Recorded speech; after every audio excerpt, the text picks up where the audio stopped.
여러분 안녕하세요. 혼자 다 아는 남자 혼다입니다. 오늘은 역사학의 난제인 훈족의 흉노기원설의 근거와 타당성에 대해서 꼼꼼하게 짚어보도록 하겠습니다. 이 문제는 역사학계의 열린 문제라고 할 수가 있는데요. 우리가 열린 문제라고 하면은 수학이나 자연과학 분야의 난제라고 할 수가 있습니다. 객관적이고 엄밀하게 검증 가능하지만 아직 구체적인 해법이 밝혀지지는 않은 그런 문제를 가리키는데요. 제가 열린 문제라는 측면에서 훈족 흉노 기원설에 접근하려는 이유는 우리가 역사의 난제에 대해서 접근할 때 자주 범하는 실수를 경계하기 위함입니다. 역사학의 여러 이론들은 자연과학하고는 좀 다르게 엄밀하고 객관적으로 증명되지 않은 것들도 지식으로서 기정사실화되는 경우가 상대적으로 많아 보입니다. 그래서 제 채널에서 주로 다루는 유목역사의 여러 개념 중에서 적어도 핵심적인 것들에 대해서는 우리가 일반적으로 쉽게 이야기하는 그런 중론의 껍데기만 보는 게 아니라 그 알맹이가 제대로 된 것인지 조금 꼼꼼하게 검증할 필요가 있다고 생각을 했습니다. 제가 그런 유목역사의 난제 중에서도 특히 훈족 흉노기원설을 가지고 온 거는 뒤에서도 자료를 통해 보여드리겠지만 이게 아직 학계에서 충분한 근거를 가지고 학술적으로 확정되지 않은 사실임에도 유목역사를 다룬 대중서에서도 비판적인 검토가 필요하다는 그런 주의 없이 일반적인 상식처럼 제시되는 게 문제라고 봤기 때문입니다. 그 대표적인 사례로 유목제국의 역사에 대한 가장 권위 있는 대중서인 유라시아 유목제국사의 기록을 들 수가 있습니다. 이 책에 제시된 내용을 통해서 훈족 흉노기원설이 뭔지 먼저 간략하게 살펴보겠습니다. 유라시아 유목제국사에서 저자 르네 그루세는 유럽의 훈, 아틸라라는 챕터의 첫 번째 문단을 흉노에 대한 이야기로부터 시작합니다. 이 문단을 요약하면 이렇습니다. 먼저 흉노 내에 큰 집단 갈등이 있었고 그중 질지라는 인물이 이끈 서흉노 집단이 기원전 36년에 선후 호야네와 한나라의 협공을 받고 패배한 후에 몰락했습니다. 그리고 그 이후에 서흉노의 잔당들은 서쪽으로 차츰 이동해서 약 400년 후에 유럽을 뒤흔든 훈족이 됐다는 이야기입니다. 이제 훈족 흉노기원설의 대략적인 주장은 살펴봤으니까 더 구체적으로 들어가가지고 훈족과 흉노에 대한 기록을 각각 살펴보고 두 기록 사이에서 어떤 접점을 찾을 수 있는지 확인해보도록 하겠습니다. 먼저 훈족의 정체에 대해서 언급한 가장 앞선 기록은 훈족의 출현 당대의 로마 역사가 암미아누스 마르켈리누스가 남긴 기록입니다. 그의 훈족에 대한 기록은 다음과 같습니다. 고대 문서에서 알려지지 않은 훈족은 얼어붙은 바다 옆에 있는 마에오틱 습지, 즉 아조프의 너머에 살았으며 극도로 흉포한 집단이었다. 공포의 대상인 훈족의 출신을 미지의 영역인 먼 동북쪽의 어둠, 그리고 얼어붙은 바다라는 추위와 결부지어서 묘사했는데요. 이거는 훈족의 기원에 대한 지식이 전무하다는 걸 의미하고 당대의 훈족이 유럽 침공 이후에 파괴적이고 잔인한 행적을 통해서 야만족, 무자비한 집단으로 인식됐다는 점을 확인할 수가 있습니다. 근데 그도 그럴 것이 훈족은 대략 370년쯤에 호련이 나타나서 1단계 유목인인 알란을 제압하고 그리고 이어서 동부 게르만족의 일파인 고투족까지 제압하는데요. 이러한 훈족의 괴담은 로마 제국으로 몰려든 수많은 피난민들의 입에서 입으로 전해지면서 미지의 공포감들이 더욱 짙어지고 농축돼가지고 그런 것들이 기록으로 남은 게 아까 말씀드린 그런 이야기일 겁니다. 그리고 당대를 넘어서 16세기 이르는 중세까지도 서방에서 흉노의 출신은 여전히 미스테리였습니다. 학술적으로 그럴듯한 주장도 제대로 제시되지 않은 상태였는데요. 지금처럼 전지구적으로 GPS 정보를 통해서 세력의 이동을 읽을 수 없었던 당대에는 엄청난 난제였을 겁니다. 훈족은 그들이 제압한 1단계 유목민인 알란족과 관련됐다는 주장 정도가 문헌에서 간간히 보이지만 한 시대를 휩쓸다가 사라진 일종의 광풍으로 치부되면서 탐구 대상에서 배제되게 됩니다. 그렇다면 이번에는 동방의 흉노에 대한 기록을 좀 볼 필요가 있는데요. 흉노의 이야기가 가장 먼저 소개된 것은 사마천의 사기입니다. 사기에는 대략 기원전 318년부터 한무제 당대의 흉노 정벌과 관련된 이야기까지 포함되어 있습니다. 하지만 묵돌선우에서 전한 한무제 시절의 흉노 정벌 이야기까지는 훈족과의 연계를 찾기 어려운 그런 시절의 이야기죠. 그래서 훈족의 기원과 연계될 법한 그런 흉노의 기록을 찾아보게 되면은 기원전 209년부터 서기 5년까지 다룬 방고의 한서, 그리고 서기 23년부터 220년까지 다룬 범협의 후한서, 이런 것들을 들 수가 있습니다. 이런 기록들을 조합하면은 기원전 209년부터 후한이 멸망한 시기인 서기 220년까지 커버되면서 이 시기 흉노에 대한 기록 또한 추적할 수 있게 됩니다. 하지만 문제는 이런 기록들을 추적하더라도 서방으로 쫓겨난 흉노에 대한 구체적인 기록은 없는 상태입니다.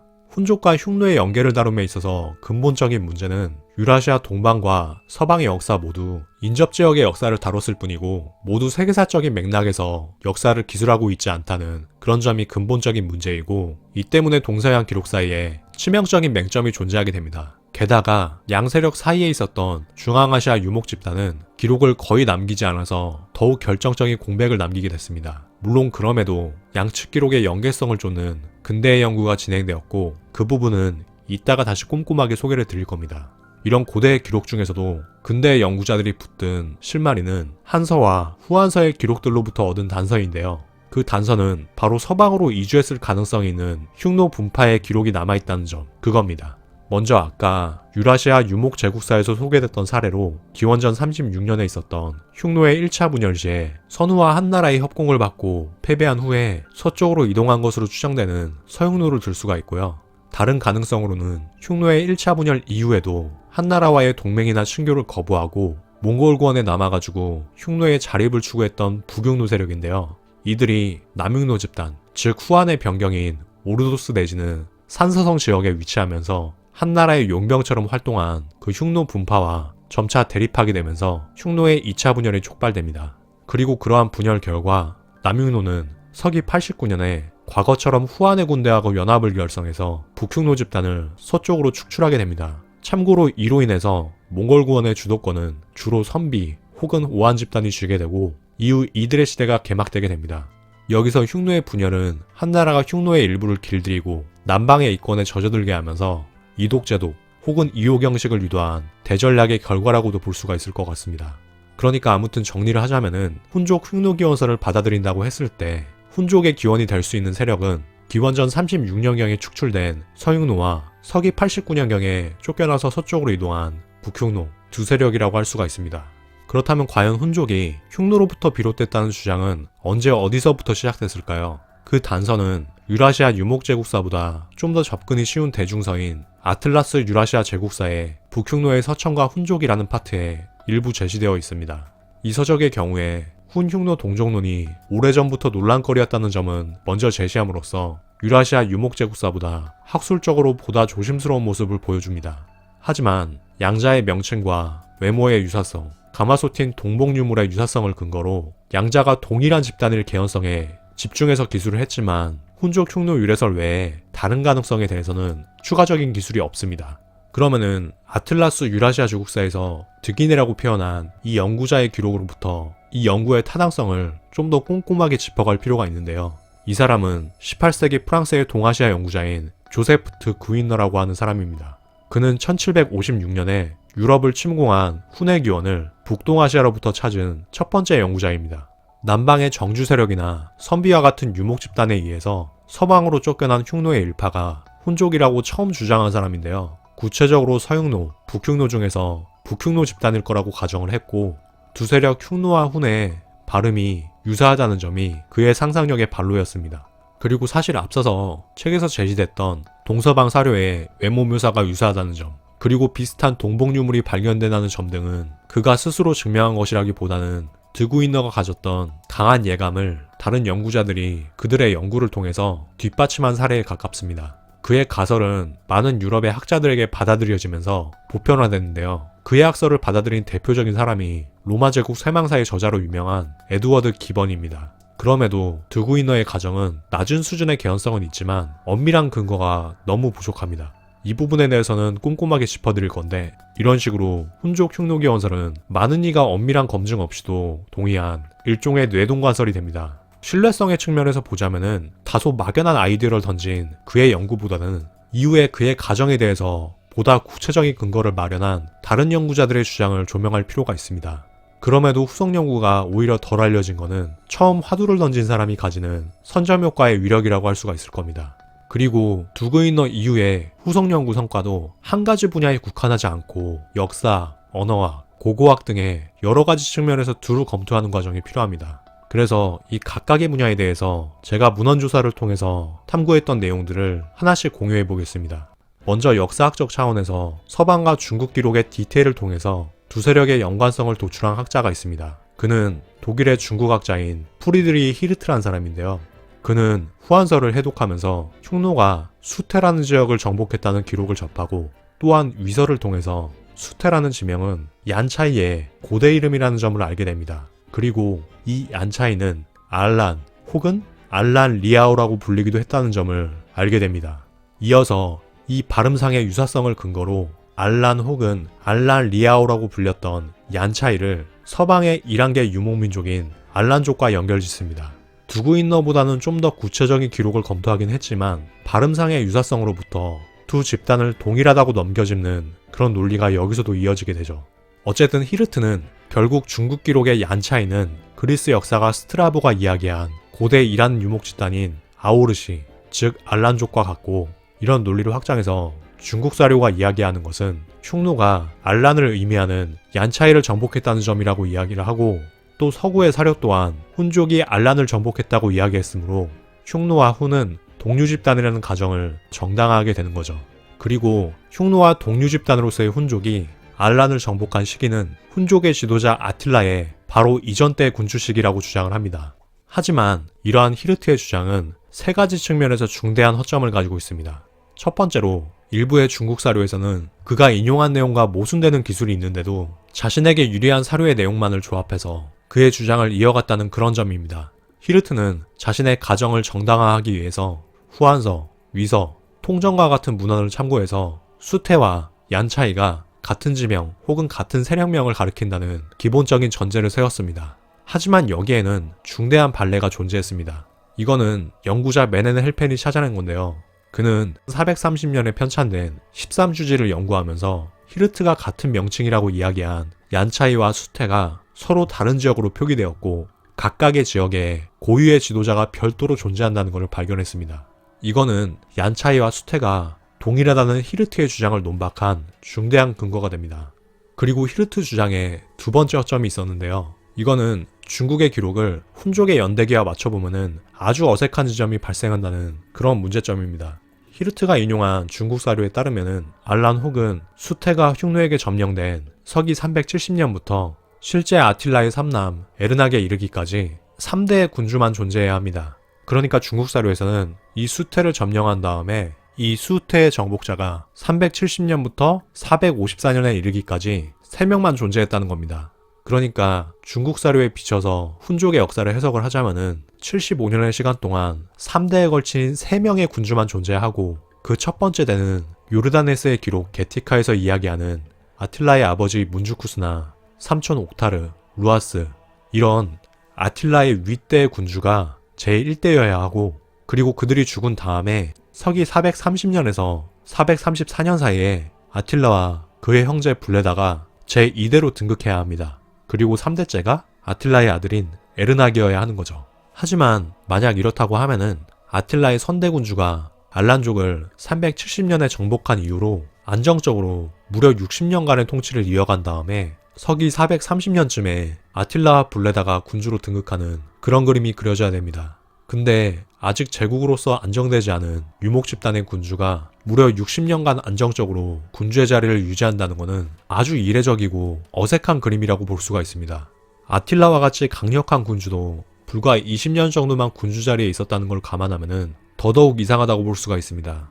그러니까 히르트가 그린 그림은 너무 많은 제한 조건 하에서 가능한 그림이었는데요. 유목 집단이 제국을 이루고 그 제국의 왕권이 아주 안정적인 동시에 군주가 장수하기까지 한 그런 경우를 이야기한 겁니다. 그런 조건에 부합하는 예를 들자면은 만주족이 세운 제국인 청조, 그 전성기의 명군이자 장수했던 군주인 강희제가 62년 정도의 치세를 이어갔다는 그런 점을 상기를 하시면은 히르트의 가정이 얼마나 보기 어려운 케이스인지 이해를 하실 겁니다. 그리고 히르트의 주장은 또 다른 허점을 가지고 있는데요. 수태와 알란족 거점의 지리적인 위치에 대한 기록을 무시했다는 문제입니다. 그가 참고한 위서에서는 어떤 지역의 위치를 묘사함에 있어서 수도나 국경 도시로 추정되는 다이라는 기준점에서 어떤 특정 지점이 그 기준점으로부터 해서 어느 정도의 거리에 있는지를 기준으로 위치를 제시하고 있습니다. 그래서 수태라는 지점도 이 다이라는 기준점으로부터의 거리로 묘사가 되어 있는데요. 그 거리는 16,000리로 위서에 제시된 여러 지점 중에서 가장 먼 거리를 자랑합니다. 그리고 다이로부터 두 번째로 먼 지역은 다위안이라는 지역으로 다이로부터 거리가 14,450리인데요. 수테라는 지역이 어딘지 명확하게 알 수는 없지만 이 다이위안이라는 지역을 중앙아시아의 페르가나 분지로 추정됩니다. 그렇다고 할 때 이 페르가나 분지에서 알란족의 주무대인 이란고원까지의 거리를 중국의 거리 단위인 리로 환산을 하게 되면은 다이로부터 이란고원까지의 거리는 24,228리로 페르가나 분지에서 9,778리나 되는 차이입니다. 하지만 중국 기록에서의 수테는 페르가나 분지로부터 단지 1,550리만 떨어져 있었기 때문에 수테는 거리상으로 도저히 알란족의 본거지일 가능성이 없습니다. 그러니까 히르트가 수테를 알란족의 거점이라고 주장을 한 거는 숫자 9,778이 1,550과 같다는 이야기만큼이나 커다란 논리적인 모순을 보인 겁니다. 그렇다면 위서의 다이로부터 기록대로 16,000리에 있는 지역이 어딘지를 가늠을 해보면은 이 수테는 제라푸샹강 인근의 비옥한 분지 지역일 가능성이 큽니다. 근데 이 지역은 실제 알란족의 주요 활동 무대였던 흑해 북동쪽의 초원과는 지리 환경적으로 매우 큰 차이를 보이는 지역이기 때문에 결국 이렇게 보나 저렇게 보나 수테와 알란족의 거점은 다른 지역이라고 볼 수밖에 없습니다. 이렇게 히르트의 주장을 논박함으로써 훈족 흉노 동족설의 문헌상의 근거는 상당히 부족하다는 점을 알게 됐고요. 이제 언어학적인 분석을 좀 해보겠습니다. 훈족 흉노 교원설의 입증을 위해서는 두 집단이 사용한 언어에 얼마나 유사성이 있는지 거기에 대한 탐구가 필요한데요. 실제로 18, 19세기의 연구자들은 두 집단에서 같은 이름을 사용하거나 비슷한 언어를 사용했다는 것을 입증하기 위해서 여러 가지 언어학적인 증거를 탐색했습니다. 그 과정에서 두 집단의 발음이 비슷하다는 논거는 좀처럼 발견되지 않았지만 1907년에 만리장성의 북서부에서 발견된 소그디아나 문자가 중요한 떡밥으로 등장하게 됩니다. 이 소그디아나 문자는 이후에 해닝과 같은 문헌학자와 언어학자들이 고대 문자에 대해 탐구하면서 발견된 소그드어 단어가 남육로에서는 훈이라고 읽힐 수 있다는 점까지 발견하고 이들은 흥분에 빠지게 됩니다. 그 이후에 19, 20세기 언어학자들은 후속 연구를 하면서 더 거시적이고 엄밀한 차원에서 흉노의 언어와 훈족의 언어 사이에 연관성이 있는지 그걸 입증하기 위해 나섰습니다. 하지만 양세력 모두 유목세력이니만큼 기록 자료가 거의 없다시피 해서 두 집단이 쓰는 언어가 유사하다는 그런 점에 대해서는 공동적인 합의를 얻지는 못했습니다. 다만 양측이 썼을 것으로 예상되는 언어군을 폭넓게 추정하는 정도의 연구 성과는 이루게 되는데요. 자료를 보시면은 겹쳐지는 언어군이 있긴 하지만 여기서도 필연적인 연관성을 찾지는 못했다는 점을 간접적으로 이해하실 수 있을 겁니다. 그리고 비교적 최근인 2012년에 아트우드 교수는 1907년에 발견됐던 소그드어 문자와 도금이 거의 같은 산스크리트어, 그리스어, 라틴어의 문자들을 모두 찾아내면서 찾아낸 소그드어 발음이 흉노 혹은 훈이라는 발음과 유사성이 크다는 사실은 확정을 하게 됩니다. 근데 엄밀히 보면 이거는 발견됐던 소그드 문자의 도금과 큰 유사성을 보이는 다른 언어의 문자들이 존재한다는 거지 훈족과 흉노 두 집단을 연계하는 결정적인 실마리가 된다고 보기는 굉장히 어렵습니다. 너무 지나친 논리의 비약이기도 하고요. 언어학적인 측면에서도 두 집단의 유사성을 찾기는 어려웠는데요. 이번에는 고고학적인 근거로 가보겠습니다. 고고학은 비교적 최근인 20세기부터 본격적으로 추적하기 시작한 그런 근거인데요. 주로 발견된 유물과 장례 문화를 통해서 흉노와 훈족의 문화 유사성을 검토했습니다. 주된 연구자는 헝가리 고고학자인 에르디라는 인물인데요. 그는 두 세력 모두 무덤에서 말의 매장지가 존재하는 점, 그리고 유사한 형태의 동목 유물이 발견된다는 점을 통해서 여태까지 제시됐던 단서 중에서 두 세력의 동일성을 주장할 수 있는 가장 핵심적인 근거를 제공하게 됩니다. 그리고 두 집단의 유사성을 보일 수 있는 두 번째 고고학적인 근거로 그들의 무덤에 순장된 인물들이 얼굴에 상처가 난 상태였다는 점을 알아내게 되는데요. 이거는 훈족과 흉노의 동질성을 증명하는 근거가 되기도 하지만 다른 한편으로는 과거 서방의 스키타이와 동방의 몽골권에서 폭넓게 공통적으로 관측된 현상이기 때문에 어떤 면에서는 훈족과 흉노의 특별한 연관성을 입증하는 거라고 보기는 좀 어렵습니다. 그리고 두 집단의 동질성 외에 두 집단이 이질적이라는 유골학적인 증거도 나오게 되는데요. 삼국지 위지 동의전을 보게 되면은 편두라는 풍습이 나오게 되는데 이 편두는 일부 유목 집단에서 아이가 태어나면은 긴 돌로 머리를 눌러둠으로써 두개골을 납작하게 인공변형시키는 그런 풍습입니다. 무덤의 뼈를 보게 되면은 훈족에 의해서는 이런 편두가 널리 행해졌지만 흉노는 편두를 행하지 않았다는 게 일반적 견해입니다. 즉 앞서 두 집단의 매장 문화가 유사한 점을 드러내기도 했지만 이 편두라는 측면에서는 두 집단의 차이점이 오히려 부각되기도 하는 겁니다. 물론 이런 풍습은 시간에 따라서 공간에 따라서 변화하기 때문에 흉노가 서쪽으로 이동하면서 훈족이 됐다면은 그 이동 시에 새롭게 발생한 그런 풍습이었을 개연성도 있습니다. 하지만 개연성이 있을 뿐이지 거기에 대한 명확한 정황 증거가 없는 것도 사실입니다. 여기까지 와서도 훈족과 흉노의 동질성이 결정적으로 증명되지 않는데요. 그래서 연구자들은 더 진보된 유골학을 바탕으로 인종적, 민족적 유사성을 찾게 됩니다. 그래서 두 집단의 물리적인 생김새와 뼈의 특징이 어느 정도의 공통성을 가지는지에 대해서 연구를 진행해왔고 현재도 진행하고 있는데요. 이 분석에 따르면은 흉노는 북동아시아 인종이나 고대 시베리아 인종이 주를 이루고 다른 한편으로 북흉노의 경우에는 유럽 인종이 가지는 유전자도 발견됐다고 합니다. 그리고 훈족의 경우에는 유럽 인종과 아시아 인종의 유전적인 특징이 혼합된 정도가 더 크게 나타났습니다. 그러니까 결론적으로 두 집단은 인종적인 구성이 혼합적으로 나타났고 두 집단의 공통성을 증명할 결정적인 증거는 아직도 유전적으로 도출되지 않고 있습니다. 오히려 두 집단이 단일 인종으로 구성된 균질한 집단이었다기보다는 다인종이 존재하는 그런 사이였다는 주장이 더욱 지배적인 것이 되고 있습니다. 그래서 유전적인 분석을 통한 그런 연구 결과로도 훈족과 흉노의 유사성을 증명하기에는 상당히 어려운 상황이라고 볼 수가 있습니다. 지금까지 다양한 분야의 분석을 통해서 훈족 흉노 기원설의 근거에 대해서 살펴봤는데요. 결과적으로 뚜렷한 결론을 내리지 못하고 학술적인 타당성이 아직 빈약하다는 말씀밖에 드릴 수 없게 됐습니다. 그래서 그런지 오랜 시간 봐주신 여러분들께 감사하다는 인사와 함께 송구하다는 말씀을 함께 드리고 싶습니다. 앞으로의 연구 성과를 지속적으로 모니터링 해야겠다는 그런 견해와 함께 이 방송을 클로징하려고 합니다. 지금까지 쭉 들어주셔서 감사하고요. 흥미롭게 들으셨다면 좋아요 눌러주시고 구독까지 해주시면 더욱 감사하겠습니다. 그리고 댓글로 여러가지 이야기 남겨주시면 최대한 피드백 드리도록 하겠습니다.